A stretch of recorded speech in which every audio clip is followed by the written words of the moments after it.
ਵਾਹਿਗੁਰੂ ਜੀ ਕਾ ਖਾਲਸਾ ਵਾਹਿਗੁਰੂ ਜੀ ਕੀ ਫਤਿਹ। ਗੁਰੂ ਪਿਆਰਿਓ, ਅੱਜ ਆਪਾਂ ਅਸ਼ਟਪਦੀ 13ਵੀਂ ਤੇ ਪਦ 5ਵਾਂ ਵਿਚਾਰਨ ਜਾ ਰਹੇ ਹਾਂ। ਇਹ ਅਕਸਰ ਬੇਨਤੀ ਕਰਦੇ ਹਾਂ ਸੱਚੇ ਪਾਤਸ਼ਾਹ ਦੇ ਅੱਗੇ ਵੀ ਤੂੰ ਆਪਣੇ ਪਿਆਰੇ ਸਿੱਖਾਂ ਉੱਤੇ ਮਿਹਰ ਦਾ ਹੱਥ ਰੱਖ। ਤੂੰ ਆਪ ਹੀ ਬੁਲਾਉਂਦਾ ਹੈ, ਤੂੰ ਆਪ ਹੀ ਸੁਣਵਾਉਂਦਾ ਹੈ, ਤੂੰ ਆਪ ਹੀ ਵਿਚਾਰ ਕਰਨ ਦੀ ਸਮਰੱਥਾ ਬਖਸ਼ਦਾ ਹੈ। ਸੱਚੇ ਪਾਤਸ਼ਾਹ, ਤੇਰੀ ਮਿਹਰ ਤੋਂ ਬਿਨਾਂ ਕੁਝ ਵੀ ਨਹੀਂ ਹੋ ਸਕਦਾ। ਗੁਰੂ ਪਿਆਰਿਓ, ਧੰਨ ਧੰਨ ਗੁਰੂ ਅਰਜਨ ਦੇਵ ਜੀ ਨੇ ਸੁਖਮਨੀ ਸਾਹਿਬ ਦੀ ਰਚਨਾ ਕੀਤੀ ਹੈ। ਸਮੁੰਦਰ ਪੂਰੇ ਦਾ ਪੂਰਾ ਸਾਗਰ ਅੰਮ੍ਰਿਤ ਦੇ ਨਾਲ ਭਰਿਆ ਹੋਇਆ ਹੈ। 24,000 ਅੱਖਰਾਂ ਦੀ ਵਰਤੋਂ ਕੀਤੀ ਹੈ ਸੱਚੇ ਪਾਤਸ਼ਾਹ ਨੇ। 24 ਅਸ਼ਟਪਦੀਆਂ, 24 ਘੰਟੇ, ਇੱਕ ਅਸ਼ਟਪਦੀ ਦੇ 8 ਪਦ। ਦੂਸਰੇ ਪਾਸੇ ਪ੍ਰਾਣੀ ਦਾ ਜਿਹੜਾ ਬੇਸਿਕ ਸਮੇਂ ਦੀ ਕਿਰਿਆ ਹੈ ਉਹ 24 ਘੰਟੇ ਹੈ, ਅਤੇ ਇੱਕ ਪਲ ਤੋਂ ਸ਼ੁਰੂ ਹੁੰਦੇ ਹਨ। ਫਿਰ 24 ਘੰਟੇ ਦਿਨ ਅਤੇ ਰਾਤ ਦੀ ਮੁੱਢਲੀ ਕਿਰਿਆ, ਫਿਰ ਬੰਦੇ ਦੀ ਆਰਜੂ ਤੱਕ। ਇਸੇ ਤਰ੍ਹਾਂ ਸਮਾਂ ਸਦੀਆਂ ਦੇ ਵਿੱਚ ਬਦਲ ਜਾਂਦਾ ਹੈ। ਧੰਨ ਧੰਨ ਗੁਰੂ ਅਰਜਨ ਦੇਵ ਜੀ ਸੱਚੇ ਪਾਤਸ਼ਾਹ ਨੇ ਆਪਣੇ ਪਿਆਰੇ ਸਿੱਖ ਦਾ ਜੀਵਨ ਸਫਲ ਕਰਨ ਦੇ ਲਈ ਬਹੁਤ ਹੀ ਪਿਆਰੀ ਵਿਧੀ ਸਮਝਾਈ ਹੈ। ਪ੍ਰਾਣੀ ਹਰ ਸਵਾਸ ਉਹਦਾ ਨਾਂ ਲੈ। ਜਿਹਨੇ ਤੈਨੂੰ ਬਣਾਇਆ ਹੈ ਉਹਦਾ ਸ਼ੁਕਰਾਨਾ ਕਰ, ਆਪਣਾ ਆਪ ਉਹਦੇ ਉੱਤੇ ਕੁਰਬਾਨ ਕਰ ਦੇ, ਵਾਰ ਦੇ। ਤੈਨੂੰ ਉਹਨੇ ਸੁਨਹਿਰਾ ਮੌਕਾ ਦਿੱਤਾ ਹੈ ਕਿ ਤੂੰ ਇਹ ਜਨਮ ਮਰਨ ਦੇ ਭਵਜਲ ਦੇ ਵਿੱਚੋਂ ਬਾਹਰ ਨਿਕਲ ਆ। ਗੁਰੂ ਪਿਆਰਿਓ, ਧੰਨ ਧੰਨ ਗੁਰੂ ਨਾਨਕ ਦੇਵ ਜੀ ਸੱਚੇ ਪਾਤਸ਼ਾਹ ਨੇ ਸਾਰੀ ਦੁਨੀਆ ਨੂੰ ਦੁੱਖਾਂ ਦੀ ਭਰੀ ਹੋਈ ਕਰਕੇ ਦਰਸਾਇਆ ਹੈ, ਪਰ ਇਹਦੇ ਵਿੱਚ ਉਹ ਲੋਕ ਸੁਖੀ ਹਨ ਜਿਹੜੇ ਆਪਣਾ ਇਸ਼ਟ ਨਿਭਾਉਂਦੇ ਹਨ ਅਤੇ ਆਪਣੇ ਆਪ ਨੂੰ ਕੁਰਬਾਨ ਕਰ ਦਿੰਦੇ ਹਨ। ਗੁਰੂ ਦੇ ਇਸ਼ਾਰੇ ਦੇ ਉੱਤੇ ਆਪਣਾ ਸਿਰ ਗੁਰੂ ਦੇ ਅੱਗੇ ਕਰ ਦਿੰਦੇ ਹਨ। ਉਹ ਪਿਆਰੇ ਬਣ ਜਾਂਦੇ ਹਨ। ਗੁਰੂ ਆਪਣਾ ਰੂਪ ਉਹਨਾਂ ਨੂੰ ਬਖਸ਼ ਦਿੰਦਾ ਹੈ ਅਤੇ ਉਹ ਹਮੇਸ਼ਾ ਲਈ ਅਮਰ ਹੋ ਜਾਂਦੇ ਹਨ। ਸੱਚੇ ਪਾਤਸ਼ਾਹ ਨੇ ਸੁਖਮਨੀ ਸਾਹਿਬ ਦੇ ਵਿੱਚ ਉਹਨਾਂ ਦੀ ਮਹਿਮਾ ਕੀਤੀ ਹੈ ਜਿਹੜੇ ਪਿਆਰੇ ਹਨ, ਜਿਹੜੇ ਗੁਰੂ ਤੋਂ ਕੁਰਬਾਨ ਹੋਣਾ ਜਾਣਦੇ ਹਨ, ਜਿਹੜੇ ਗੁਰੂ ਦਾ ਭਾਣਾ ਮੰਨਦੇ ਹਨ, ਦਲਾਰੇ ਬਣ ਜਾਂਦੇ ਹਨ। ਉਹਨਾਂ ਦੀ ਅਪਾਰ ਮਹਿਮਾ ਕੀਤੀ ਹੈ। ਉਹਨਾਂ ਨੂੰ ਸਾਧੂ, ਜਨ, ਸੇਵਕ, ਦਾਸ, ਸੰਤਨ ਕਰਕੇ ਸੰਬੋਧਨ ਕੀਤਾ ਹੈ, ਕਿਉਂਕਿ ਦੁਨੀਆ ਸੱਚੇ ਪਾਤਸ਼ਾਹ ਨੇ ਨਿਰੰਕਾਰ ਦੇ ਵਾਹਿਗੁਰੂ ਨੇ ਪੇਰਟੀ ਉੱਤੇ ਬਣਾਈ ਹੈ, ਟਿਕੀ ਹੀ ਪੇਰਟੀ ਉੱਤੇ ਹੋਈ ਹੈ। ਕੋਈ ਵੀ ਚੀਜ਼ ਇਕੱਲੀ ਨਹੀਂ ਹੈ। ਜਿੱਥੇ ਮੇਲ ਹੈ ਫੀਮੇਲ ਹੈ, ਜਿੱਥੇ ਧਰਤੀ ਹੈ ਉੱਥੇ ਆਕਾਸ਼ ਹੈ, ਜਿਸ ਤਰ੍ਹਾਂ ਸਮੁੰਦਰ ਹੈ ਬੱਦਲ ਹਨ। ਹਰ ਚੀਜ਼ ਦੋ ਦੇ ਵਿੱਚ ਹੈ, ਅਤੇ ਜੇ ਇੱਕ ਹੈ ਤਾਂ ਉਹ ਸਿਰਫ ਅਤੇ ਸਿਰਫ ਵਾਹਿਗੁਰੂ ਅਕਾਲ ਪੁਰਖ ਹੈ। ਇੱਕ ਓਂਕਾਰ ਹੈ ਜਿਹਦਾ ਨਾਂ ਸਤਿਨਾਮ ਹੈ। ਇਸ ਤੋਂ ਬਿਨਾਂ ਹਰ ਕੁਝ ਪੇਟੀ ਦੇ ਵਿੱਚ ਹੈ। ਜੇ ਨਾਮ ਸਿਮਰਨ ਵਾਲੇ ਹਨ, ਪ੍ਰਭੂ ਨੂੰ ਪਿਆਰ ਕਰਨ ਵਾਲੇ ਹਨ, ਤਾਂ ਦੂਸਰੇ ਪਾਸੇ ਨਿੰਦਕ ਜਿਹੜੇ ਉਹਨਾਂ ਦੀ ਆਲੋਚਨਾ ਕਰਦੇ ਹਨ, ਪ੍ਰਭੂ ਦੀ ਵੀ ਆਲੋਚਨਾ ਕਰਦੇ ਹਨ, ਜਿਵੇਂ ਨਾਸਤਕ, ਆਸਤਕ, ਆਸ ਨਾਲ ਜੀਣ ਵਾਲੇ ਪ੍ਰਭੂ ਦੇ ਮੇਲ ਦੀ ਆਸ। ਨਾਸਤਕ ਜਿਹੜੇ ਪ੍ਰਭੂ ਨੂੰ ਨਹੀਂ ਮੰਨਦੇ, ਉਹਦੀ ਹੋਂਦ ਨੂੰ ਨਹੀਂ ਗਿਣਦੇ, ਆਪਣੇ ਅੰਦਰ ਛੁਪੀ ਹੋਈ ਇੱਕ ਤਾਕਤ ਮੰਨਦੇ ਹਨ, ਜਾਂ ਕਦੀ ਕਦਾਈ ਕੁਦਰਤ ਉੱਤੇ ਆਪਣੀ ਜਿਹੜੀ ਮੰਨਣ ਸ਼ਕਤੀ ਜ਼ਾਹਰ ਕਰ ਦਿੰਦੇ ਹਨ। ਇਹ ਦੋ ਹਨ ਸਾਰੇ ਹੀ। ਜਿਹੜੇ ਨਿੰਦਕ ਹੈ, ਕਪਟੀ ਹੈ, ਛਲੀਏ ਹੈ, ਫਰੇਬੀ ਹੈ, ਦੰਭੀ ਹੈ, ਸੱਚੇ ਪਾਤਸ਼ਾਹ ਨੇ ਉਹਨਾਂ ਨੂੰ ਉਹਨਾਂ ਦੀ ਬਣਦੀ ਥਾਂ ਦਰਸਾਈ ਹੈ ਕਿ ਤੁਸੀਂ ਜਿਹੜਾ ਅਤਿਆਚਾਰ ਕਰਦੇ ਹੋ ਮਜ਼ਲੂਮਾਂ ਉੱਤੇ, ਗਰੀਬਾਂ ਉੱਤੇ, ਉਹਦੇ ਪਿਆਰੇ, ਉਹਦੇ ਦਿਲ ਦੇ ਟੁਕੜਿਆਂ ਉੱਤੇ, ਉਹ ਤੁਹਾਨੂੰ ਅਵੱਸ਼ ਹੀ ਸਜ਼ਾ ਦੇਵੇਗਾ। ਇਸ ਤਰ੍ਹਾਂ ਦੀ ਸਜ਼ਾ ਜਿਹੜੀ ਤੁਸੀਂ ਕਦੇ ਸੋਚੀ ਨਹੀਂ, ਇੱਥੇ ਵੀ ਤੇ ਉੱਥੇ ਵੀ। ਦੋਨਾਂ ਲੋਕਾਂ ਦੇ ਵਿੱਚ ਤੁਸੀਂ ਇੱਕੋ ਵੇਰ ਆਪਣੀ ਸਜ਼ਾ ਵਧਾ ਰਹੇ ਹੋ। ਸੱਚੇ ਪਾਤਸ਼ਾਹ ਅੱਜ ਇਸ ਪਦ ਵਿੱਚ, ਪੰਜਵੇਂ ਪਦ ਦੇ ਵਿੱਚ ਸਾਡੇ ਉੱਤੇ ਮਿਹਰ ਕਰਦੇ ਹਨ। ਸੰਤ ਕਾ ਦੋਖੀ, ਜਿਵੇਂ ਕੋਈ ਪ੍ਰਭੂ ਦਾ ਪਿਆਰਾ ਨਾਮ ਲੈ ਰਿਹਾ, ਉਹਦੇ ਬੋਲਣ ਉੱਤੇ, ਉਹਦੇ ਹਿੱਲਣ ਉੱਤੇ, ਉਹਦੇ ਪੜ੍ਹਨ ਦੇ ਤਰੀਕੇ ਉੱਤੇ ਨਿੰਦਕ ਕਿੰਤੂ ਕਰਦਾ ਹੈ। ਕਈ ਵਾਰ ਹਾਲਾਤ ਇੱਦਾਂ ਦੇ ਹੁੰਦੇ ਆ ਕਿ ਨਿੰਦਕ ਉਹਨੂੰ ਜਾਣਦਾ ਵੀ ਨਹੀਂ ਹੁੰਦਾ, ਕਦੇ ਮਿਲਿਆ ਵੀ ਨਹੀਂ ਹੁੰਦਾ, ਸਿਰਫ ਸੁਣੀ ਸੁਣਾਈ ਗੱਲ ਉੱਤੇ ਹੀ ਉਹਦੀ ਆਲੋਚਨਾ ਕਰਦਾ ਹੈ। ਜਿੰਨੀ ਕੁ ਗੱਲ ਉਹਨੇ ਸੁਣੀ ਹੁੰਦੀ ਹੈ ਦੂਸਰੇ ਨਿੰਦਕਾਂ ਤੋਂ, ਸਿਰਫ ਆਪਣੀ ਕਹਾਣੀ ਦਾ ਪਲਾਟ ਬਦਲ ਦਿੰਦਾ ਹੈ ਤੇ ਉਹਦੀ ਨਿੰਦਿਆ ਸ਼ੁਰੂ ਕਰ ਦਿੰਦਾ ਹੈ। ਕਿਉਂਕਿ ਨਿੰਦਕ ਜਿਹੜੀ ਕੈਟਾਗਰੀ ਹੈ, ਜਿਹੜੀ ਸੁਸਾਇਟੀ ਹੈ, ਇਹਦਾ ਆਪਣਾ ਮੀਡੀਆ ਹੁੰਦਾ ਹੈ, ਇਹਦੇ ਆਪਣੇ ਲੋਕ ਹੁੰਦੇ ਹਨ, ਭਗਤਾਂ ਦਾ ਆਪਣਾ ਭਾਈਚਾਰਾ ਹੈ, ਉਹਨਾਂ ਦੀ ਆਪਣੀ ਸੁਸਾਇਟੀ ਹੈ। ਨਿੰਦਕ ਆਪਣੇ ਭਾਈਚਾਰੇ, ਆਪਣੇ ਚੁਗਲਖੋਰ ਮਿੱਤਰਾਂ ਤੋਂ ਗੱਲਾਂ ਪ੍ਰਾਪਤ ਕਰਕੇ ਭਗਤ ਦੀ ਨਿੰਦਿਆ ਕਰਦਾ ਹੈ। ਕਈ ਵਾਰ ਉਸ ਭਗਤ ਨੂੰ ਨਾ ਉਹ ਮਿਲਿਆ ਹੁੰਦਾ ਹੈ ਤੇ ਨਾ ਉਹਦੇ ਬਾਰੇ ਕਦੇ ਉਹਨੇ ਸੁਣਿਆ ਹੁੰਦਾ ਹੈ, ਕਿਉਂਕਿ ਆਦਤ ਇੰਨੀ ਪੱਕੀ ਬਣ ਗਈ ਨਿੰਦਕ ਦੀ, ਉਹ ਬਿਨਾਂ ਸੋਚੇ ਸਮਝੇ ਸੁਣੀ ਸੁਣਾਈ ਗੱਲ ਉੱਤੇ ਕਿਸੇ ਗੁਰੂ ਦੇ ਨਾਂ ਲੈਣ ਵਾਲੇ ਦਾ ਭਰਿਆ ਜਿਹੜਾ ਸ਼ੋਸ਼ਣ ਕਰ ਦਿੰਦਾ, ਉਹਨੂੰ ਜਲੀਲ ਕਰ ਦਿੰਦਾ। ਇਹ ਗੱਲ ਭਗਤ ਨੂੰ ਨਹੀਂ ਚੁਭਦੀ, ਨਾ ਹੀ ਭਗਤ ਦੀ ਉਹ ਅਵਸਥਾ ਰਹੀ ਹੈ ਕਿ ਉਹ ਇਹਨਾਂ ਲੋਕਾਂ ਦੀਆਂ ਗੱਲਾਂ ਸੁਣ ਕੇ ਰਿਐਕਟ ਕਰੇ। ਉਹ ਤਾਂ ਸਿਰਫ ਤੇ ਸਿਰਫ ਸਰਬੱਤ ਦਾ ਭਲਾ ਹੀ ਜਾਣਦਾ ਹੈ। ਬੋਲਦਾ ਹੈ ਕੋਈ ਬੋਲੀ ਜਾਵੇ। ਸੱਚੇ ਪਾਤਸ਼ਾਹ ਮਿਹਰ ਕਰਦੇ ਹਨ ਕਿ ਸੰਤ ਕਾ ਦੋਖੀ ਅੱਧ ਬੀਚ ਤੇ ਟੁੱਟੈ ਵਿਚਾਲਿਓ, ਸਰੀਰਕ ਤੌਰ 'ਤੇ ਵੀ ਤੇ ਮਾਨਸਿਕ ਤੌਰ 'ਤੇ ਵੀ। ਕਈ ਵਾਰ ਆਪਾਂ ਜੀਵਨ ਦੇ ਵਿੱਚ ਦੇਖਦੇ ਹਾਂ ਕਿ ਬੰਦਾ ਥੱਲਿਓਂ ਉੱਤੇ ਪਹੁੰਚ ਜਾਂਦਾ ਹੈ, ਕੁਝ ਵੀ ਨਹੀਂ ਹੁੰਦਾ, ਸਭ ਕੁਝ ਪ੍ਰਾਪਤ ਕਰ ਲੈਂਦਾ ਹੈ।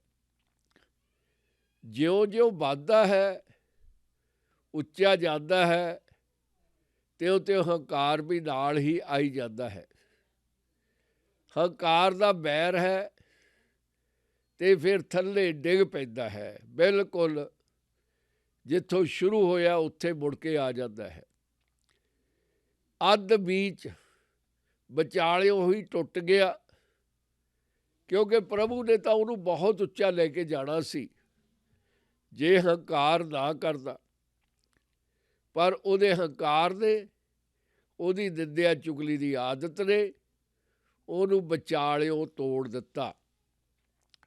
ਸੰਤ ਕਾ ਦੋਖੀ ਕਿਤੇ ਕਾਜ ਨਾ ਪਹੁੰਚੇ, ਉਹਦਾ ਕੰਮ ਕੋਈ ਸਿਰੇ ਚੜ੍ਹਦਾ ਹੀ ਨਹੀਂ। ਦੋ ਤਰ੍ਹਾਂ ਦੇ ਚੁਗਲ ਲੋਕ ਮਿਲਦੇ ਹਨ, ਦੋ ਤਰ੍ਹਾਂ ਦੇ ਚੁਗਲ ਤੇ ਦੋ ਤਰ੍ਹਾਂ ਦੇ ਨਿੰਦਕ। ਇੱਕ ਤਾਂ ਜਿਹੜੇ ਕਿਸੇ ਨੂੰ ਵੀ ਪਸੰਦ ਨਹੀਂ ਕਰਦੇ, ਉਹ ਤਾਂ ਜਿਵੇਂ ਇੱਕ ਰਿਕਾਰਡਡ ਮੈਸੇਜ ਹੁੰਦਾ, ਜਾਂ ਜਿਵੇਂ ਕੰਪਨੀਆਂ ਟੈਲੀਵਿਜ਼ਨ ਦੇ ਐਡ ਦਿੰਦੀਆਂ ਹਨ, ਉਹੀ ਮੁੜ ਮੁੜ ਕੇ ਆਪਣੀ ਜਿਹੜੀ ਉਹਨਾਂ ਦੀ ਚੁਗਲੀ ਦੀ ਰੀਲ ਹੈ ਚੜ੍ਹਾਈ ਜਾਂਦੇ ਹਨ। ਉਹ ਜਾਣ ਬੁੱਝ ਕੇ ਚੁਗਲੀ ਨਹੀਂ ਕਰਦੇ, ਉਹਨਾਂ ਦੀ ਆਦਤ ਬਣ ਚੁੱਕੀ ਹੈ। ਜਿਵੇਂ ਬਿੱਛੂ ਦਾ ਕੋਈ ਮਿੱਤਰ ਤੇ ਕੋਈ ਦੁਸ਼ਮਣ ਨਹੀਂ ਹੁੰਦਾ, ਉਹਨੂੰ ਡੰਗ ਮਾਰਨ ਦੀ ਹੈਬਿਟ ਹੈ। ਜਿਹੜਾ ਉਹਨੂੰ ਪਾਣੀ 'ਚੋਂ ਕੱਢਦਾ ਹੈ, ਡੁੱਬਣ ਤੋਂ ਬਚਾਉਂਦਾ ਹੈ, ਅੱਗ ਤੋਂ ਦੂਰ ਸੁੱਟਦਾ ਹੈ, ਉਹਦੇ ਵੀ ਡੰਗ ਮਾਰ ਦਿੰਦਾ ਹੈ। ਇਹ ਪਹਿਲੀ ਕਿਸਮ ਦੇ ਜਿਹੜੇ ਨਿੰਦਕ ਹੈ, ਚੁਗਲਖੋਰ ਹੈ, ਹਰਾਮਖੋਰ ਹੈ, ਇਹ ਬਿਨਾਂ ਸਮਝੇ, ਬਿਨਾਂ ਦੇਖੇ, ਬਿਨਾਂ ਸੁਣੇ ਤੋਂ ਆਪਣੀ ਰੀਲ ਚੜ੍ਹਾਈ ਰੱਖਦੇ ਨੇ। ਇਹ ਜ਼ਿਆਦਾ ਖਤਰਨਾਕ ਨਹੀਂ ਹਨ, ਇਹ ਵਾਪਸ ਮੁੜ ਸਕਦੇ ਹਨ ਜੇ ਇਹਨਾਂ ਨੂੰ ਗੁਰੂ ਦੀ ਪ੍ਰਾਪਤੀ ਹੋ ਜਾਵੇ। ਦੂਸਰੇ ਜਿਹੜੇ ਨਿੰਦਕ ਨੇ ਉਹ ਬੜੇ ਸੋਚੇ ਸਮਝੇ, ਕਲੈਵਰ, ਸਭ ਕੁਝ ਜਾਣਦੇ ਹੋਏ ਈਰਖਾ ਦੇ ਵਿੱਚ ਬਹਿ ਕੇ ਚੁਗਲੀ ਨਿੰਦਿਆ ਕਰਦੇ ਹਨ, ਬੜੀ ਪਲੈਨ ਦੇ ਨਾਲ। ਜਿਵੇਂ ਕੋਈ ਵੱਡਾ ਘਰ ਬਣਾਉਣਾ ਹੋਵੇ, ਉਹਦੀਆਂ ਪਲੈਨਾਂ ਬਣਦੀਆਂ ਹਨ, ਫਿਰ ਪਰਮਿਟ ਲਏ ਜਾਂਦੇ ਹਨ, ਫਿਰ ਬਜਟ ਬਣਦਾ ਹੈ ਆਦਿ। ਇਹ ਦੂਸਰੀ ਕਿਸਮ ਦੇ ਜਿਹੜੇ ਚੁਗਲਖੋਰ ਨਿੰਦਕ ਹਰਾਮਖੋਰ ਨੇ, ਇਹ ਆਪਣੀ ਪਲੈਨਿੰਗ ਬਣਾ ਕੇ, ਕਈ ਵਾਰ ਇਹ ਹੁੰਦਾ ਜਿਹੜੀ ਪਹਿਲੀ ਕਿਸਮ ਦੇ ਨਿੰਦਕ ਆ ਉਹ ਇਹਨਾਂ ਦੇ ਨਾਲ ਲੱਗ ਜਾਂਦੇ ਹਨ, ਦੁੱਗਣੀ ਤਾਕਤ ਇਹਨਾਂ ਨੂੰ ਮਿਲ ਜਾਂਦੀ ਹੈ। ਸੱਚੀ ਨੂੰ ਝੂਠੀ ਕਰ ਦਿੰਦੇ ਹਨ ਤੇ ਝੂਠੀ ਨੂੰ ਸੱਚੀ ਕਰਕੇ ਦਿਖਾ ਦਿੰਦੇ ਹਨ। ਸੱਚੇ ਪਾਤਸ਼ਾਹ ਇਹਨਾਂ ਦੋਨਾਂ ਦੀ ਹੀ ਗੱਲ ਕਰਦੇ ਹਨ ਕਿ ਸੰਤ ਕਾ ਦੋਖੀ ਕਿਤੇ ਕਾਜ ਨਾ ਪਹੁੰਚੇ, ਉਹਦਾ ਕੋਈ ਕੰਮ ਸਿਰੇ ਚੜ੍ਹਦਾ ਹੀ ਨਹੀਂ। ਜਿਹੜਾ ਬਿਨਾਂ ਮਤਲਬ, ਬਿਨਾਂ ਸਮਝ, ਬਿਨਾਂ ਸੁਣੇ ਕਿਸੇ ਦੇ ਪਿੱਛੇ ਪੈ ਜਾਵੇ, ਉਹ ਵੀ ਪ੍ਰਭੂ ਦੇ ਪਿਆਰੇ ਦੇ, ਉਹਦਾ ਕੰਮ ਕਿਵੇਂ ਸਿਰੇ ਚੜ੍ਹ ਸਕਦਾ ਹੈ। ਸੰਤ ਕੇ ਦੋਖੀ ਕਉ ਉਦਿਆਨ ਭਰਮਾਈਏ। ਜਿਵੇਂ ਪੁਰਾਣੇ ਸਮਿਆਂ ਦੇ ਵਿੱਚ ਸਜ਼ਾਵਾਂ ਦਿੱਤੀਆਂ ਜਾਂਦੀਆਂ ਸਨ। ਥੋੜ੍ਹੀ ਦੇਰ ਹੋਈ ਹੈ ਸਾਡੇ ਦੇਸ਼ ਨੂੰ ਆਜ਼ਾਦ ਹੋਏ, ਤਕਰੀਬਨ 73-74 ਸਾਲ ਹੋਏ ਆ। ਉਦੋਂ ਜਿਹੜੇ ਦੇਸ਼ ਭਗਤ ਲੋਕ ਸੀ, ਉਹਨਾਂ ਨੂੰ ਚਲਾਕ ਹਕੂਮਤ ਵਾਲੇ ਉਹਨਾਂ ਇਲਾਕਿਆਂ 'ਚ ਛੱਡੇ ਆਉਂਦੇ ਸੀ ਜਿਵੇਂ ਕਾਲੇ ਪਾਣੀ ਹੈ, ਜੰਗਲ ਬੀਆਬਾਨ, ਚਾਰੇ ਪਾਸੇ ਸਮੁੰਦਰ, ਬਾਹਰ ਨਿਕਲ ਹੀ ਨਹੀਂ ਸਕਦੇ, ਤੇ ਉੱਥੇ ਹੀ ਉਹ ਸ਼ਹੀਦੀਆਂ ਦੇ ਦਿੰਦੇ ਸਨ। ਇੱਥੇ ਸੱਚੇ ਪਾਤਸ਼ਾਹ ਉਦਿਆਨ ਦੀ ਗੱਲ ਕਰਦੇ ਆ, ਬੀਆਬਾਨ, ਚੁੱਪ ਚਾਪ, ਜਿੱਥੇ ਸਜ਼ਾ ਦਿੱਤੀ ਜਾਂਦੀ ਹੈ। ਬੇਸ਼ੱਕ ਨਿੰਦਕ ਹੈ ਜਿਹੜਾ ਤੁਰਿਆ ਫਿਰਦਾ ਲੱਗਦਾ, ਘੁੰਮਦਾ ਲੋਕਾਂ ਦੇ ਵਿੱਚ, ਇੱਦਾਂ ਲੱਗਦਾ ਜਿਵੇਂ ਲੋਕਾਂ ਦਾ ਇੱਕ ਹਿੱਸਾ ਹੀ ਹੋਵੇ, ਪਰ ਉਹਦਾ ਜਿਹੜਾ ਮਨ ਹੈ ਉਹ ਭਟਕਦਾ, ਉਹ ਬੀਆਬਾਨਾਂ ਦੇ ਵਿੱਚ ਡਰਿਆ ਫਿਰਦਾ, ਇਕਾਂਤਾਂ ਦੇ ਵਿੱਚ ਸਹਿਮਿਆ ਹੋਇਆ ਪ੍ਰਾਣੀ, ਕਿਉਂਕਿ ਉਹਨੇ ਪਿਆਰਿਆਂ ਨੂੰ ਨਿੰਦਿਆ। ਸੰਤ ਕਾ ਦੋਖੀ ਅੰਤਰ ਤੇ ਥੋਥਾ, ਬੜਾ ਪਿਆਰਾ ਲਫ਼ਜ਼ ਹੈ ਥੋਥਾ, ਖਾਲੀ, ਐਮਟੀ। ਅੰਦਰੋਂ ਕੌਣ ਰੌਲਾ ਪਾਉਂਦਾ? ਗੁਰੂ ਪਿਆਰਿਓ, ਇਸ ਦੁਨੀਆ ਦੇ ਵਿੱਚ ਜੇ ਕੋਈ ਚੀਕਾਂ ਮਾਰਦਾ ਪਿੱਟਦਾ ਤਾਂ ਉਹ ਖਾਲੀ ਮਾਰਦਾ। ਜਿਹਨੂੰ ਕਿਸੇ ਚੀਜ਼ ਦੀ ਲੋੜ ਹੋਵੇ, ਜਿਹੜਾ ਅੰਦਰੋਂ ਖਾਲੀ ਹੋਵੇ ਉਹ ਖੜਕਦਾ। ਜਿਹੜਾ ਭਰਿਆ ਹੋਇਆ ਹੈ ਉਹਨੇ ਕੀ ਖੜਕਣਾ। ਜਿਹੜਾ ਖੜ ਕਰਦਾ ਉਹ ਅੰਦਰੋਂ ਥੋਥਾ, ਖਾਲੀ ਹੈ। ਕਿਉਂਕਿ ਉਹਨੇ ਆਪਣਾ ਜਿਹੜਾ ਬੈਂਕ ਬੈਲੈਂਸ ਹੈ, ਜਿਹੜੀ ਪ੍ਰਾਪਤੀ ਕੀਤੀ ਹੋਈ ਸੀ ਥੋੜ੍ਹੀ ਬਹੁਤ, ਉਹ ਚੁਗਲੀ ਨਿੰਦਿਆ ਦੇ ਵਿੱਚ ਉਡਾ ਦਿੱਤੀ। ਜੂਏਬਾਜੀ ਸਿਰਫ ਉਹਨੂੰ ਨਹੀਂ ਕਿਹਾ ਜਾਂਦਾ ਜਿਹੜੇ ਲੋਕ ਪੈਸਾ ਲੈ ਕੇ ਮਸ਼ੀਨਾਂ ਦੇ ਅੱਗੇ ਬੈਠ ਕੇ ਖੇਡਦੇ ਆ ਜਾਂ ਹੋਰ ਤੌਰ ਤਰੀਕੇ ਦੇ ਨਾਲ ਪੈਸਿਆਂ ਨੂੰ ਹਾਰਦੇ ਆ। ਜੂਆ ਇੱਕ ਲੱਤ ਹੈ, ਇੱਕ ਆਦਤ ਹੈ। ਜਿਵੇਂ ਨਿੰਦਕ ਨੂੰ ਵੀ ਆਦਤ ਹੈ, ਬਿਮਾਰ ਹੋ ਜਾਊਗਾ, ਮਿੱਜੇ ਉੱਤੇ ਪੈ ਜਾਊਗਾ। ਇਸੇ ਕਰਕੇ ਹੀ ਮਨੋਵਿਗਿਆਨੀ ਡਾਕਟਰ ਹੈ ਜਿਹੜੇ, ਸਾਈਕੈਟ੍ਰਿਕ ਲੋਕ ਹੈ ਜਿਹੜੇ, ਉਹ ਆਪਣੇ ਰੋਗੀ ਦੀ ਮਨੋਵਸਥਾ ਨੂੰ ਸਮਝਦੇ ਆ। ਕਈ ਮਹੀਨੇ ਲਗਾ ਦਿੰਦੇ ਆ ਉਹਦੇ ਜੀਵਨ ਦੇ ਲਈ, ਜਾਣਨ ਦੇ ਲਈ ਕਿ ਉਹ ਕਿਸ ਤਰ੍ਹਾਂ ਦਾ ਹੈ। ਜੇ ਉਹਨਾਂ ਨੂੰ ਕਦੇ ਕੋਈ ਚੁਗਲਖੋਰ, ਚੋਰ, ਹਰਾਮਖੋਰ ਟੱਕਰ ਜਾਂਦਾ ਹੈ, ਉਹਨੂੰ ਉਸ ਤਰੀਕੇ ਦੇ ਨਾਲ ਠੀਕ ਕਰਨ ਦਾ ਯਤਨ ਕਰਦੇ ਹਨ। ਉਹਦੇ ਬੈਰੀਆਂ ਦੀ, ਉਹਦੇ ਜਿਹੜੇ ਗੈਰ ਮਿੱਤਰ ਲੋਕ ਹੈ, ਉਹਨਾਂ ਦੀ ਸੂਚੀ ਮੰਗਵਾਉਂਦੇ ਹਨ। ਸੂਚੀ ਮੰਗਵਾ ਕੇ ਉਹਨਾਂ ਨੂੰ ਰੋਗੀ ਦੇ ਸਾਹਮਣੇ ਮਾੜਾ ਕਹਿੰਦੇ ਹਨ। ਫਿਰ ਰੋਗੀ ਹੋਰ ਮਾੜਾ ਕਹਿੰਦਾ ਹੈ। ਮਹੀਨਿਆਂ ਬੱਧੀ ਉਹਨੂੰ ਸਕੂਨ ਮਿਲਦਾ ਹੈ ਨਿੰਦਿਆ ਕਰਨ ਕਰਕੇ। ਇਹ ਇੱਕ ਵਿਧੀ ਹੈ, ਇੱਕ ਤਰੀਕਾ, ਕਿਉਂਕਿ ਉਹਨਾਂ ਦੀ ਆਦਤ ਪਈ ਹੋਈ ਹੈ। ਸੱਚੇ ਪਾਤਸ਼ਾਹ ਮਿਹਰ ਕਰਦੇ ਆ ਕਿ ਇਸ ਤਰ੍ਹਾਂ ਦੇ ਲੋਕ ਹੈ ਜਿਹੜੇ ਆਪਣਾ ਚੰਗਾ ਕੀਤਾ ਹੋਇਆ ਬਰਬਾਦ ਕਰ ਦਿੰਦੇ ਹਨ ਅਤੇ ਖਾਲੀ ਹੋ ਜਾਂਦੇ ਹਨ। ਜਿਵੇਂ ਕਿ ਜਿਉਂ ਸਾਸ ਬਿਨਾ ਮਿਰ ਤੱਕ ਕੀ ਲੋਥਾ। ਜਿਹੜਾ ਬੋਲਣ ਵਾਲਾ ਸਰੀਰ ਦੇ ਵਿੱਚ, ਉਹਦਾ ਨਾਂ ਇਨਸਾਨ ਹੈ।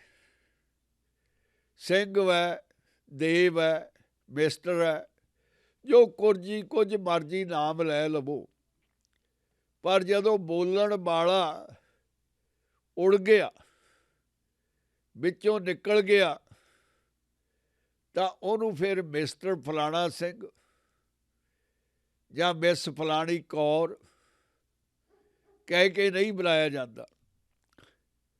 ਇੱਕ ਨਵਾਂ ਲਫ਼ਜ਼ ਰੱਖਿਆ ਜਾਂਦਾ, ਡੈੱਡ ਬੋਡੀ। ਡੈੱਡ ਬੋਡੀ, ਇਹ ਸਰੀਰ ਹੈ, ਖਾਲੀ ਹੈ। ਜਿਹੜਾ ਪ੍ਰਾਣੀ ਤੀ ਉਹ ਨਿਕਲ ਗਿਆ। ਸੱਚੇ ਪਾਤਸ਼ਾਹ ਕਹਿੰਦੇ ਇਹ ਤਾਂ ਮੁਰਦਿਆਂ ਦੀ ਗੱਲ ਹੈ, ਪਰ ਜਿਹੜਾ ਨਿੰਦਕ ਹੈ ਉਹ ਲਿਵਿੰਗ ਡੈੱਡ ਹੈ, ਜਿਉਂਦਾ ਮੁਰਦਾ, ਕਿਉਂਕਿ ਉਹਦੇ ਅੰਦਰ ਕੁਛ ਹੈ ਹੀ ਨਹੀਂ। ਜੇ ਸਾਸ ਚੱਲਦਾ ਵੀ ਹੈ ਤਾਂ ਵੀ ਉਹ ਮਰੀ ਹੋਈ ਲਾਸ਼ ਦੀ ਤਰ੍ਹਾਂ ਹੀ ਹੈ। ਕਿਉਂਕਿ ਭਲਿਆਂ ਨੂੰ ਭੰਡਣ ਵਾਲਾ, ਭਲਿਆਂ ਨੂੰ ਨਿੰਦਣ ਵਾਲਾ ਕਿਵੇਂ ਜੀਵਤ ਰਹਿ ਸਕਦਾ ਹੈ। ਸੰਤ ਕੇ ਦੋਖੀ ਕੀ ਜੜ ਕਿਛ ਨਾਹੇ। ਅਸੀਂ ਆਮ ਜੀਵਨ ਦੇ ਵਿੱਚ ਕਹਿੰਦੇ ਹਾਂ ਕਿ ਫਲਾਣੇ ਦੀ ਜੜ ਲੱਗ ਗਈ, ਉਹਦੇ ਘਰੇ ਪੁੱਤਰ ਧੀ ਦਾ ਜਨਮ ਹੋਇਆ, ਉਹਦੇ ਦੋਤਾ ਦੋਤੀ ਹੋਏ ਹਨ, ਜਨਮ ਹੋਇਆ ਹੈ, ਖੁਸ਼ੀ ਦੀ ਗੱਲ ਹੈ। ਪੋਤਾ ਪੋਤੀ ਦਾ ਜਨਮ ਹੋਇਆ ਹੈ, ਬੜੀ ਖੁਸ਼ੀ ਦੀ ਗੱਲ ਹੈ। ਜੜ ਲੱਗ ਗਈ, ਦੁਨੀਆ ਦੇ ਵਿੱਚ ਸਾਂਝ ਪੈ ਗਈ। ਜਿਹੜਾ ਭਲਿਆਂ ਨੂੰ ਭੰਡਦਾ ਹੈ, ਨਿੰਦਦਾ ਹੈ, ਚੁਗਲ ਹੈ, ਚੋਰ ਹੈ, ਹਰਾਮਖੋਰ ਹੈ, ਉਹਦੀ ਕੋਈ ਜੜ ਲੱਗਦੀ ਹੀ ਨਹੀਂ। ਜੇ ਉਹਦੇ ਪਰਿਵਾਰ ਹੈ, ਉਹਦੇ ਸੰਤਾਨ ਹੈ, ਤਾਂ ਨਾਲ ਦੀ ਨਾਲ ਇਸ ਤਰ੍ਹਾਂ ਦਾ ਮਾਹੌਲ ਪੈਦਾ ਕਰ ਦਿੰਦਾ, ਜਾਂ ਤਾਂ ਪਰਿਵਾਰ ਵਿੱਚ ਦਾਅਵਾ ਦੇ ਦਿੰਦਾ ਉਹਨਾਂ ਨੂੰ ਕਿ ਅੱਜ ਤੋਂ ਸਾਡਾ ਕੋਈ ਦਾਅਵਾ ਇਹਦੇ ਉੱਤੇ ਹੈ ਨਹੀਂ, ਇਹ ਸਾਡਾ ਨਹੀਂ ਹੈ, ਇਹ ਆਪਣੇ ਆਪ ਹੀ ਤੁਰਿਆ ਫਿਰਦਾ ਹੈ, ਊਠ ਦੀ ਪੂਛ ਵਾਂਗੂ ਇਕੱਲਾ ਹੀ ਹੈ। ਜੇ ਤੁਹਾਨੂੰ ਨਿੰਦਦਾ, ਤੁਹਾਨੂੰ ਕੁਝ ਕਹਿੰਦਾ, ਬੇਸ਼ੱਕ ਇਹਨੂੰ ਸਜ਼ਾ ਦੇ ਦਿਓ, ਸਾਡੇ ਪਰਿਵਾਰ ਦਾ ਕੋਈ ਵੀ ਮੈਂਬਰ ਇਹਦੀ ਹਮਾਇਤ ਵਿੱਚ ਨਹੀਂ ਆਵੇਗਾ। ਜਿਉਂਦਿਆਂ ਹੀ ਸਾਰਾ ਕੁਝ ਹੁੰਦੇ ਹੋਇਆਂ ਉਹ ਆਪਣੀਆਂ ਜੜ੍ਹਾਂ ਆਪ ਹੀ ਵੱਢੀ ਜਾਂਦਾ ਹੈ। ਸੰਤ ਕੇ ਦੋਖੀ ਕੀ ਜੜ ਕਿਛ ਨਾਹੇ, ਉਹਦੀ ਕੋਈ ਜੜ ਨਹੀਂ ਹੈ। ਗੁਰੂ ਪਿਆਰਿਓ, ਜਿਹਦੀ ਜੜ ਨਹੀਂ ਹੈ ਉਹ ਸੁੱਕ ਜਾਂਦਾ, ਸੁੱਕ ਕੇ ਡਿੱਗ ਜਾਂਦਾ, ਟੁੱਟ ਜਾਂਦਾ, ਵਿਨਾਸ਼ ਹੋ ਜਾਂਦਾ। ਸੱਚੇ ਪਾਤਸ਼ਾਹ ਮਿਹਰ ਕਰਦੇ ਹਨ, ਆਪਨ ਬੀਜ ਆਪੇ ਹੀ ਖਾਏ, ਕਿਉਂਕਿ ਉਹਨੇ ਜਿਹੜਾ ਬੀਜਿਆ ਉਹੀ ਵੱਢ ਰਿਹਾ। ਜੇ ਕਿਸਾਨ ਬੱਤ ਦੇਖ ਕੇ ਬੀਜ ਪਾਉਂਦਾ, ਬੀਜ ਪੁੰਗਰਦਾ, ਕੁਦਰਤ ਸਹਾਇਤਾ ਕਰਦੀ ਹੈ, ਕਿਸਾਨ ਉਹਦੇ ਉੱਤੇ ਗੋਡੀ ਕਰਦਾ ਅਤੇ ਉਹ ਵੱਧਦਾ ਫੁੱਲਦਾ, ਫਿਰ ਢੇਰ ਸਾਰੀ ਪ੍ਰੋਡਕਸ਼ਨ ਫਸਲ ਕਿਸਾਨ ਦੇ ਅੱਗੇ ਧਰਦਾ। ਇਹ ਕਰਤੱਵਯ ਹੈ ਇੱਕ ਕੁਦਰਤ ਦਾ, ਲੇਖਾ ਜੋਖਾ ਹੈ। ਪਰ ਜਿਹਨੇ ਬੀਜ ਵੀ ਨਹੀਂ ਪਾਇਆ, ਪਾਣੀ ਵੀ ਨਹੀਂ ਦਿੱਤਾ, ਗੋਡੀ ਵੀ ਨਹੀਂ ਕੀਤੀ, ਉਹਨੂੰ ਕੀ ਪ੍ਰਾਪਤ ਹੋਵੇਗਾ? ਖਾਲੀ ਦਾ ਖਾਲੀ, ਕਿਉਂਕਿ ਉਹਨੇ ਬੀਜਿਆ ਕੁਝ ਨਹੀਂ, ਇਸ ਕਰਕੇ ਵੱਢਿਆ ਵੀ ਉਹਨੇ ਕੁਝ ਨਹੀਂ। ਆਪਨ ਬੀਜ ਆਪੇ ਹੀ ਖਾਏ, ਸੰਤ ਕੇ ਦੋਖੀ ਕੋ ਅਵਰ ਨ ਰਾਖਣ ਹਾਰ। ਕੋਈ ਨਾ ਕੋਈ ਆਸਰਾ ਹਰ ਕਿਸੇ ਦਾ ਹੁੰਦਾ ਹੈ, ਬਚਾਉਣ ਵਾਲਾ, ਰੱਖਿਆ ਕਰਨ ਵਾਲਾ। ਪ੍ਰਭੂ ਨੂੰ ਭਗਤ ਸਾਰੀ ਜ਼ਿੰਦਗੀ ਯਾਦ ਕਰਦੇ ਹਨ, ਆਪਣੇ ਆਪ ਨੂੰ ਕੁਰਬਾਨ ਕਰਦੇ ਹਨ। ਬੇਸ਼ੱਕ ਪ੍ਰਭੂ ਨੂੰ ਇਹਨਾਂ ਅੱਖਾਂ ਦੇ ਨਾਲ ਉਹਨਾਂ ਨੇ ਤੱਕਿਆ ਨਹੀਂ, ਸਿਰਫ ਮਹਿਸੂਸ ਕਰਦੇ ਹਨ। ਉਹਨਾਂ ਨੂੰ ਅਹਿਸਾਸ ਹੈ ਕਿ ਜੇ ਅਸੀਂ ਕਿਸੇ ਚੱਕਰ ਦੇ ਵਿੱਚ ਪੈ ਗਏ ਤਾਂ ਸਾਨੂੰ ਸਾਡਾ ਵਿਧਾਤਾ ਬਚਾ ਲਵੇਗਾ, ਸਾਨੂੰ ਰੱਖ ਲਵੇਗਾ। ਜਿਵੇਂ ਬਲਦੀ ਅੱਗ ਦੇ ਵਿੱਚੋਂ ਧਰੂ ਨੂੰ ਬਚਾਇਆ ਸੀ, ਪ੍ਰਹਲਾਦ ਨੂੰ ਬਚਾਇਆ ਸੀ, ਇਹ ਦੁਨੀਆ ਦੀ ਜੋਖਮ ਭਰੀ ਅੱਗ ਦੇ ਵਿੱਚੋਂ ਭਗਤਾਂ ਨੂੰ ਹਮੇਸ਼ਾ ਹੀ ਪ੍ਰਭੂ ਬਚਾ ਲੈਂਦਾ ਹੈ। ਉਹਨਾਂ ਦਾ ਰੱਖਣਹਾਰ ਅਵੱਸ਼ ਹੀ ਹੈ ਭਗਤਾਂ ਦਾ। ਪਰ ਜਿਹੜੇ ਆਪਣੇ ਆਪ ਨੂੰ ਹਰਨਾਕਸ਼ ਦੇ ਵਾਂਗੂ ਭਗਵਾਨ ਸਮਝਦੇ ਨੇ ਤੇ ਬਾਕੀ ਗਰੀਬ ਪ੍ਰਭੂ ਦਾ ਨਾਮ ਲੈਣ ਵਾਲੇ ਉਹਨਾਂ ਲਈ ਕੁਝ ਵੀ ਨਹੀਂ ਹਨ, ਉਹਦਾ ਰੱਖਣਹਾਰਾ, ਉਹਨਾਂ ਦਾ ਪ੍ਰੋਟੈਕਟਰ ਕੌਣ ਹੋਵੇਗਾ?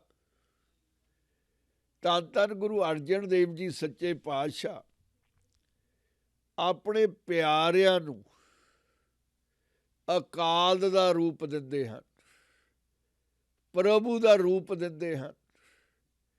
ਜੇ ਉਹਨਾਂ ਨੇ ਕੁਝ ਕਹਿ ਦਿੱਤਾ, ਅਵੱਸ਼ ਹੀ ਪੱਥਰ ਉੱਤੇ ਲਕੀਰ ਹੈ। ਪਰ ਉਹ ਕਿੱਥੇ ਹਨ ਪਿਆਰੇ? ਇਹ ਸੱਚੇ ਪਾਤਸ਼ਾਹ ਦੀ ਨਜ਼ਰ ਦੇਖ ਰਹੀ ਹੈ। ਸਾਨੂੰ ਕਈ ਵਾਰ ਉਹਨਾਂ ਪਿਆਰਿਆਂ ਨੂੰ ਲੱਭਦਿਆਂ ਨੂੰ, ਇਸ ਦੁਨੀਆ ਦੇ ਵਿੱਚ ਰਹਿੰਦਿਆਂ ਹੋਇਆਂ ਨੂੰ ਕਈ ਵਾਰ ਸਾਨੂੰ ਭੁਲੇਖਾ ਲੱਗ ਜਾਂਦਾ ਹੈ। ਅਸੀਂ ਜਿਹੜੇ ਪ੍ਰਭੂ ਨੂੰ ਨਿੰਦਦੇ ਹਨ ਉਹਨਾਂ ਨੂੰ ਹੀ ਅਪਣਾ ਲੈਂਦੇ ਹਨ, ਜਿਹੜੇ ਆਪਣੇ ਆਪ ਨੂੰ ਪ੍ਰਭੂ ਮੰਨਦੇ ਹਨ ਅਸੀਂ ਸ਼ਰਧਾ ਉਹਨਾਂ ਅੱਗੇ ਢੇਰੀ ਕਰ ਦਿੰਦੇ ਹਾਂ। ਬੇਸ਼ੱਕ ਸਮੇਂ ਤੋਂ ਬਾਅਦ ਪਛਤਾਉਂਦੇ ਹਾਂ, ਝੂਰਦੇ ਹਾਂ ਕਿ ਅਸੀਂ ਚੋਣ ਗਲਤ ਕਰ ਲਈ। ਇਹ ਤਾਂ ਸਾਡੇ ਨਾਲੋਂ ਵੀ ਨਿਕੰਮਾ ਹੈ, ਇਹ ਤਾਂ ਆਹ ਸੰਤ ਹੈ। ਸੱਚੇ ਪਾਤਸ਼ਾਹ ਦੀਆਂ ਨਜ਼ਰਾਂ ਮਹਾਨ ਹਨ, ਉਹਨਾਂ ਨੇ ਉਹ ਪਿਆਰੇ ਲੱਭੇ ਜਿਨ੍ਹਾਂ ਬਾਰੇ ਜ਼ਿਕਰ ਕਰ ਰਹੇ ਹਨ ਕਿ ਜਿਹੜੇ ਨਿੰਦਕ ਹੈ ਉਹਨਾਂ ਨੂੰ ਰੱਖਣ ਵਾਲਾ ਕੋਈ ਨਹੀਂ ਹੈ। ਹਾਂ, ਇੱਕ ਹੈ ਜਿਹੜਾ ਮਹਾਂਪੁਰਸ਼, ਸੰਤ, ਦਾਸ, ਸੇਵਕ, ਪ੍ਰਭੂ ਦਾ ਪਿਆਰਾ। ਨਾਨਕ ਸੰਤ ਭਾਵੇ ਤਾਂ ਲਏ ਉਭਾਰ। ਉਭਾਰ ਉਹਨਾਂ ਨੂੰ ਚੱਕ ਸਕਦਾ ਹੈ, ਬਚਾ ਸਕਦਾ ਹੈ। ਜਿਹੜਾ ਪ੍ਰਭੂ ਦੇ ਪਿਆਰਿਆਂ ਨੂੰ ਨਿੰਦਦਾ ਹੈ, ਉਹ ਪਿਆਰੇ ਇੰਨੇ ਮਹਾਨ ਹਨ, ਬਖਸ਼ਣ ਵਾਲੇ, ਸਜ਼ਾ ਦੇਣ ਵਾਲੇ ਨਹੀਂ, ਬਦਲਾ ਨਹੀਂ ਲੈਂਦੇ, ਉਹ ਰਵੈਂਜ ਦੇ ਉੱਤੇ ਟਿਕੇ ਹੋਏ ਨਹੀਂ ਹਨ। ਪ੍ਰਭੂ ਦੀ ਹੀ ਤਰ੍ਹਾਂ ਉਹਨਾਂ ਦਾ ਇੱਕੋ ਇੱਕ ਮਿਸ਼ਨ ਹੈ, ਸਰਬੱਤ ਦਾ ਭਲਾ, ਹਰ ਕਿਸੇ ਦਾ ਭਲਾ ਹੋਵੇ। ਚਾਹੇ ਉਹਨਾਂ ਨੂੰ ਨਿੰਦਣ ਵਾਲਾ, ਦੁਖੀ ਕਰਨ ਵਾਲਾ, ਪਰੇਸ਼ਾਨ ਕਰਨ ਵਾਲਾ, ਜਲੀਲ ਕਰਨ ਵਾਲਾ ਵੀ ਕਿਉਂ ਨਾ ਹੋਵੇ। ਬਿਲਕੁਲ ਪ੍ਰਭੂ ਦੀ ਕਚਹਿਰੀ ਵਾਂਗੂ, ਉਹਦੀ ਦਰਗਾਹ ਵਾਂਗੂ ਉਹ ਪਿਆਰੇ ਇਸ ਕੁਦਰਤ ਦੇ ਨਿਯਮਾਂ ਨੂੰ ਮੰਨਦੇ ਹਨ। ਉਹਨਾਂ ਨੂੰ ਪਤਾ ਹੈ ਕਿ ਪ੍ਰਭੂ ਤੂੰ ਜ਼ਰੇ ਜ਼ਰੇ ਦੇ ਵਿੱਚ ਵੱਸਦਾ ਹੈ, ਤੇਰੀ ਖੇਡ ਨਿਰਾਲੀ ਹੈ ਮੇਰੇ ਮਾਲਕਾ। ਇਹ ਜਿਹੜੇ ਤੂੰ ਚੋਰ, ਹਰਾਮ ਖੋਰ, ਨਿੰਦਕ ਪੈਦਾ ਕੀਤੇ ਨੇ, ਇਹ ਤੇਰਾ ਹੀ ਰੂਪ ਤਾਂ ਹਨ। ਜੇ ਤੇਰੇ ਪਿਆਰਿਆਂ ਨੂੰ ਸਤਾਉਂਦੇ ਹਨ, ਉਹਨਾਂ ਨੂੰ ਪਰੇਸ਼ਾਨ, ਦੁਖੀ ਕਰਦੇ ਹਨ, ਪਰ ਫਿਰ ਵੀ ਤੂੰ ਇਹਨਾਂ ਦੇ ਵਿੱਚ ਵੱਸਦਾ ਹੈ, ਤੇਰੀ ਕੁਦਰਤ ਦਾ ਇੱਕ ਹਿੱਸਾ ਹਨ। ਬੇਸ਼ੱਕ ਭਗਤ ਨੂੰ ਦੁਖੀ ਕੀਤਾ ਹੈ, ਪਰ ਭਗਤ ਦੀ ਤੇਰੇ ਕੋਲ ਜੋਦੜੀ ਹੈ, ਫਰਿਆਦ ਹੈ, ਪਿਆਰਿਆ ਮੇਰਿਆ ਪ੍ਰੀਤਮਾ, ਇਹਨਾਂ ਨੂੰ ਬਖਸ਼ ਦੇ, ਇਹਨਾਂ ਨੂੰ ਮੁੜ ਕੇ ਆਪਣੇ ਗਲ ਦੇ ਨਾਲ ਲਾ ਲੈ। ਇਸ ਤਰ੍ਹਾਂ ਦੀ ਬੇਨਤੀ ਕਰਕੇ ਸੰਤ ਉਹਨਾਂ ਨਿੰਦਕਾਂ ਨੂੰ ਵੀ ਬਚਾ ਦਿੰਦਾ ਹੈ ਜਿਹੜੇ ਦੋਜ਼ਖ ਦੀ ਭੱਠੀ ਦੇ ਵਿੱਚ ਸੜ ਰਹੇ ਹਨ। ਗੁਰੂ ਪਿਆਰਿਓ, ਆਪਾਂ ਇੱਕ ਵੇਰ ਇਸੇ ਪਦ ਨੂੰ ਅੰਗਰੇਜ਼ੀ ਦੇ ਵਿੱਚ ਵਿਚਾਰ ਲਈਏ। ਸੱਚੇ ਪਾਤਸ਼ਾਹ ਮਿਹਰ ਕਰਦੇ ਹਨ। ਸੰਤ ਕਾ ਦੋਖੀ ਅੱਧ ਬੀਚ ਤੇ ਟੁੱਟੈ,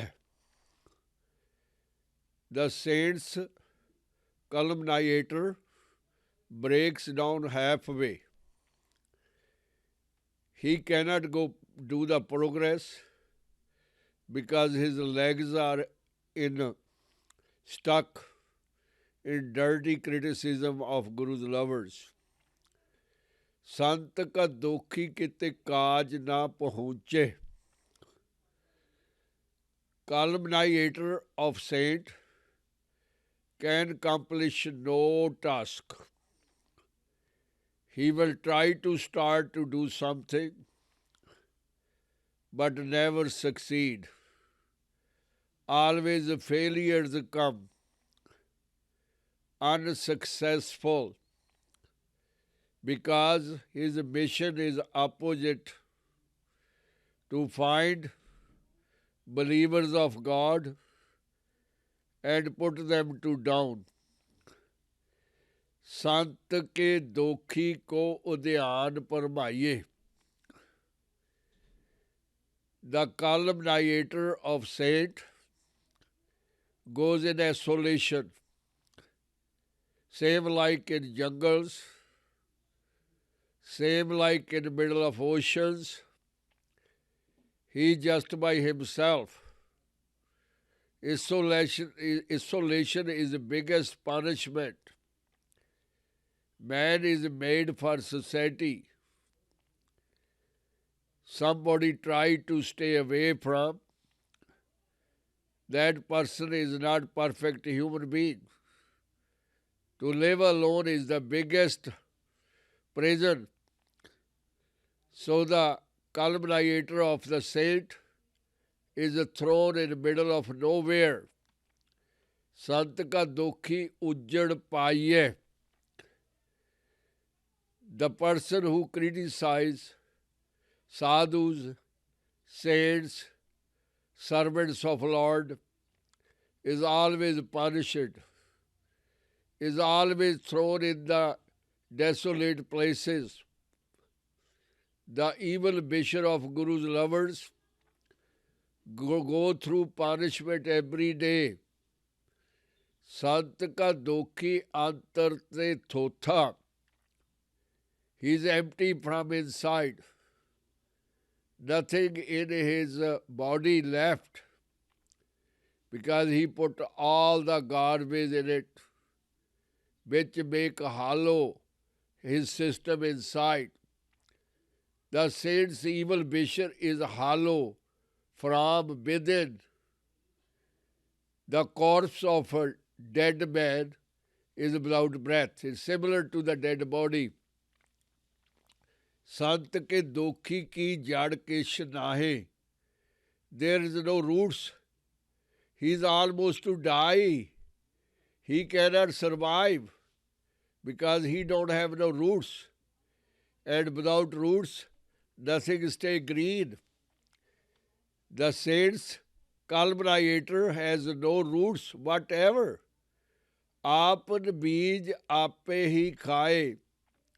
He planted the garbage, the waste, criticism of sadhus.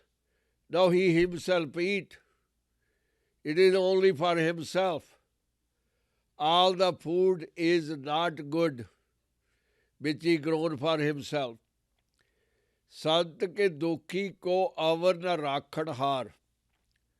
No protector, no shield. Everybody he created goes away from him. Culminator of the saint is just by himself, without protection. Nanak sant bhave ta laye avar. Only he is at the mercy of Lord to survive. But there is so greatness of God's lovers. They always pardon, pardon, pardon. They know only the mission of Lord, mission of God. Forgive, forgive, forgive. Mercy, mercy, mercy. So they don't base themselves on the punishment, revenge. Their mission is to forgive, bring back. Same is Guru's mission. And same is the concept of Lord. Vaheguru Akal Purkh. Always Baksand, forgiver. Guru Pyareo, सच्चे पातशाह धन धन गुरु अर्जन देव जी ने इन्ना वधिया तरीका सानू समझाया है कि प्राणी जे तू इस धरती उत्ते आज़ाद हो जाए. मिस्टर ह्यूमन बीइंग तेरी सब तो बड़ी समस्या ये है बई तू आज़ाद नहीं हैगा, तू लिबरेटर नहीं है, तू घिरिया होया आले दुआले माया दे सकंजिया दे विच फसिया होया, माया दे बड़े बड़े मोटे मोटे संगलां च डूड़िया होया. तेरी आप दी आत्मा मर चुकी है. जे तू उहनूं जगाउणा चाहुंदा है तां भलियां दे नाल दोस्ती पा लै. जिन्हां नूं राह पता है उन्हां तों राह पुछ लै. तू अद्धा टुटिया होया की उस जिंदगी दा फायदा जिहड़ी विचालियों टुटी होवे. ना तू उत्ते जा सकदा ना थल्ले आ सकदा. तां इन्ना खलारा पाया गरीबां दे लई, मजलूमां दे लई, अत्याचार कीता, तेरा सब कुछ टुट गया. तां जिहड़ा कुछ भी शुरू करन दी कोशिश कीती वो तेरी निंदिया चुगली लै बैठी. तू कुदरत कादर दी बनाई हुई दे उल्ट चलदा. ਸਰਬੱਤ ਦਾ ਭਲਾ ਕਿਉਂ ਨਹੀਂ ਮੰਨਦਾ? ਤੇਰੇ ਬਾਬੇ ਨਾਨਕ ਨੇ ਤੈਨੂੰ ਸਮਝਾਇਆ ਕਿ ਸਾਰੀ ਸ੍ਰਿਸ਼ਟੀ ਕਰਤੇ ਦੀ ਹੈ, ਕਰਤਾ ਸਾਰਿਆਂ ਦੇ ਵਿੱਚ ਵੱਸਦਾ ਹੈ। ਫਿਰ ਕਿਉਂ ਨਾ ਉਹਦਾ ਸਤਿਕਾਰ ਕੀਤਾ ਜਾਵੇ, ਕਿਉਂ ਨਾ ਭਲਿਆ ਉਹਦੇ ਨਾਲ ਪਿਆਰ ਕੀਤਾ ਜਾਵੇ। ਜੰਗਲਾਂ 'ਚ ਕਿਉਂ ਫਿਰਦਾ ਘੁੰਮਦਾ ਬੀਆਬਾਨ ਜੰਗਲਾਂ ਦੇ ਵਿੱਚ ਕੱਲਾ? ਤੇਰਾ ਕਿਵੇਂ ਦਿਲ ਲੱਗਦਾ? ਤੈਨੂੰ ਇਕਾਂਤ ਨਹੀਂ ਸਤਾਉਂਦਾ? ਤੈਨੂੰ ਰੱਬ ਦੀ ਬਣਾਈ ਦੁਨੀਆ ਤੋਂ ਕੱਲਾ ਰਹਿਣ ਦੀ ਆਦਤ ਕਿਵੇਂ ਪੈ ਗਈ? ਕੀ ਲੱਭੇਗਾ ਤੂੰ? ਭਲਿਆਂ ਦੇ ਵਿੱਚੋਂ ਵੱਸਦਾ, ਪਿਆਰਿਆਂ ਦੇ ਵਿੱਚ ਪਿਆਰਾ ਰਹਿੰਦਾ। ਜੰਗਲ ਦੇ ਵਿੱਚ ਮੰਗਣ ਲੱਗ ਜਾਂਦਾ ਜਿੱਥੇ ਪਿਆਰੇ ਉਹਦਾ ਗੀਤ ਗਾਉਂਦੇ ਨੇ। ਤੈਂ ਆਪਣਾ ਪਹਿਲਾਂ ਹੀ ਖਾਲੀ ਕਰ ਲਿਆ ਸਾਰਾ ਕੁਝ। ਅੰਦਰ ਤੇਰਾ ਮਰ ਗਿਆ, ਬਾਹਰ ਤੇਰਾ ਮਰਿਆ, ਅੰਦਰ ਤੇਰਾ ਮਰਿਆ। ਤੂੰ ਇੱਕ ਮੁਰਦੇ ਸਰੀਰ 'ਚ ਤੁਰਿਆ ਫਿਰਦਾ ਨਿੰਦਕਾ, ਜਿਵੇਂ ਲਾਸ਼ ਹੋਵੇ। ਲਾਸ਼ ਦੇ ਵਿੱਚੋਂ ਸਾਹ ਨਿਕਲ ਜਾਂਦਾ ਹੈ ਤਾਂ ਮੁਰਦਾ। ਕੀ ਤੂੰ ਮੁਰਦਾ ਬਣ ਗਿਆ ਉਹਦੇ ਪਿਆਰਿਆਂ ਦੀ ਭੰਡੀ ਕਰਕੇ? ਅਹਿਸਾਸ ਕਰ, ਤੈਨੂੰ ਉਹ ਪਿਆਰੇ ਬਚਾਉਣਾ ਚਾਹੁੰਦੇ ਨੇ, ਤੇਰੇ ਤੇ ਫਿਰ ਵੀ ਮਿਹਰ ਕਰ ਦੇਣਗੇ। ਤੇਰਾ ਸਰੀਰ ਇਸ ਤਰ੍ਹਾਂ ਜਿਵੇਂ ਸਾਸ ਤੋਂ ਬਿਨਾਂ ਲੋਥ ਹੋਵੇ। ਤੇਰੀ ਕੋਈ ਜੜ ਨਹੀਂ ਹੈ ਧਰਤੀ ਦੇ ਵਿੱਚ। ਰੂਟ ਤੋਂ ਬਿਨਾਂ ਬਨਸਪਤੀ ਸੁੱਕ ਜਾਂਦੀ ਹੈ, ਬੂਟੇ ਸੜ ਜਾਂਦੇ ਨੇ, ਫੁੱਲ ਕਮਲਾ ਜਾਂਦੇ ਨੇ। ਤੇਰਾ ਸੋਹਣਾ ਸਰੀਰ, ਤੇਰੀ ਸੋਹਣੀ ਮੁਸਕਾਨ ਕਿੱਥੇ ਗਈ? ਚੱਲਿਆ ਸੰਤ ਦਾ ਦੋਖੀ ਹੋਣਾ ਤੇਰਾ ਕੋਈ ਮਾਣ ਵਾਲੀ ਗੱਲ ਨਹੀਂ ਹੈ, ਤੇਰੀ ਕੋਈ ਪ੍ਰਾਪਤੀ ਨਹੀਂ ਹੈ। ਤੈਂ ਇਹ ਕੋਈ ਡਿਗਰੀ ਨਹੀਂ ਲੈ ਲਈ ਕ੍ਰਿਟਿਕ ਆਫ ਸਾਧੂ। ਤੈਂ ਸਜ਼ਾ ਮੁੱਲ ਲਈ ਹੈ, ਕਿਉਂਕਿ ਉਹਦੇ ਪਿਆਰੇ ਉਹਦੇ ਨਾਲ ਜੁੜੇ ਹੋਏ ਨੇ। ਉਹ ਇਹਨਾਂ ਨੂੰ ਕਸ਼ਟ ਦੇ ਵਿੱਚ ਨਹੀਂ ਦੇਖ ਸਕਦਾ, ਦੁੱਖ ਦੇ ਵਿੱਚ ਨਹੀਂ ਦੇਖ ਸਕਦਾ ਪ੍ਰਭੂ ਇਹਨਾਂ ਨੂੰ। ਉਹਦੇ ਪਿਆਰੇ ਉਹਨੂੰ ਜਾਨ ਨਾਲੋਂ ਵੀ ਪਿਆਰੇ ਨੇ। ਉਹਨੂੰ ਉਹ ਉਹਨਾਂ ਨੂੰ ਬਚਾਉਂਦਾ, ਰੱਖਦਾ, ਉਹਨਾਂ ਦੀ ਸਹਾਇਤਾ ਕਰਦਾ। ਤੇਰੀ ਸਹਾਇਤਾ ਕਰਨ ਵਾਲਾ ਕੌਣ ਹੈ? ਜਿਹੜੀ ਮਾਇਆ ਦੇ ਛਲ ਦੇ ਵਿੱਚ ਪਿੱਛੇ ਲੱਗ ਕੇ ਤੂੰ ਏਡੇ ਗੰਦ ਦੇ ਢੇਰ ਉਹ ਸਾਰੇ ਨੇ। ਪ੍ਰਭੂ ਤੇਰੀ ਰੱਖਿਆ ਨਹੀਂ ਕਰਦਾ, ਕਿਉਂਕਿ ਪ੍ਰਭੂ ਦੇ ਦੁਲਾਰਿਆਂ ਨੂੰ ਤੈਂ ਸਤਾਇਆ। ਹਾਂ, ਇੱਕ ਗੱਲ ਹੈ ਬਈ ਤੂੰ ਉਹਨਾਂ ਦੇ ਚਰਨੀ ਹੀ ਪੈ ਜਾ। ਕਬੀਰ ਵਰਗੇ ਮਹਾਂਪੁਰਸ਼ਾਂ ਦੇ, ਨਾਮੇ ਵਰਗਿਆਂ ਦੇ, ਸਦਨੇ ਵਰਗਿਆਂ ਦੇ, ਲਾਲੋ ਵਰਗਿਆਂ ਦੇ, ਉਹਨਾਂ ਦੇ ਚਰਨਾਂ 'ਚ ਢਹਿ ਪੈ। ਉਹਨਾਂ ਦਾ ਹੁਕਮ ਦਰਗਾਹ 'ਚ ਚੱਲਦਾ, ਪ੍ਰਭੂ ਉਹਨਾਂ ਦੀ ਮੰਨਦਾ, ਤੈਨੂੰ ਉਹ ਬਚਾ ਸਕਦੇ ਨੇ। ਕਿਉਂਕਿ ਨਾਨਕ ਨੇ ਕਿਹਾ, ਪੰਜਵੇਂ ਪਾਤਸ਼ਾਹ ਦੇ ਜਾਮੇ 'ਚ ਧੰਨ ਧੰਨ ਗੁਰੂ ਅਰਜਨ ਦੇਵ ਜੀ ਨੇ ਕਿਹਾ, ਨਾਨਕ ਸੰਤ ਭਾਵੇ ਤਾਂ ਲੈ ਅਵਾਰ। ਜੇ ਮਹਾਂਪੁਰਸ਼ ਨੂੰ ਚਾਹਿਆ ਤਾਂ ਉਹਨਾਂ ਨੂੰ ਮੁੜ ਕੇ ਖੜੇ ਕਰ ਸਕਦਾ ਹੈ ਅਤੇ ਉਹਨਾਂ ਨੂੰ ਵੀ ਆਪਣੇ ਵਰਗੇ ਪ੍ਰਭੂ ਦੇ ਪਿਆਰੇ ਬਣਾ ਸਕਦਾ ਹੈ। ਗੁਰੂ ਪਿਆਰਿਓ, ਅੱਜ ਇੰਨਾ ਹੀ। ਵਾਹਿਗੁਰੂ ਜੀ ਕਾ ਖਾਲਸਾ, ਵਾਹਿਗੁਰੂ ਜੀ ਕੀ ਫਤਿਹ।